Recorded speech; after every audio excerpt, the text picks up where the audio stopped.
ayırar zaman zaman zaman. Seni güldüren yalanlarımda kal da yok yolum ama ad günü ve dört mama.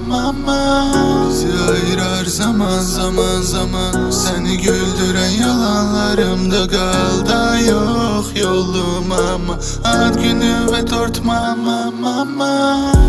Öldüm İllərdə öhdəliyində və bəlkə olmadı heç görmədiyin dərd. Zamanı gözlədim, mən istəyirəm qocalmayasan. Kəş ki böyüməzdim, qalardım qucaqda sağ uzaq sabah. Uzaq sabah, onun üçün çox kefsiz. Mən ətrafda pisliklər var, ətrafda təqsirlər. Dünya yalan, şəxsiyyət, vəsiqəsiz səhv mama. Sən hələ də 18-sən. Bizi ayırar zaman zaman zaman. Seni güldüren yalanlarımda kal da yok yolum ama ad günü ve dört mama.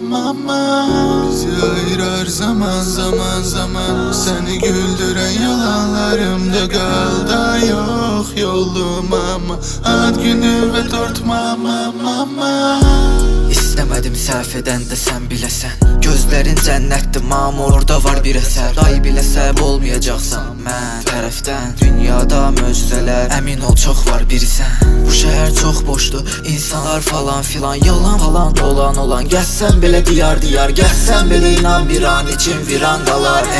İçimdə bir səs var, o da sənsən mama.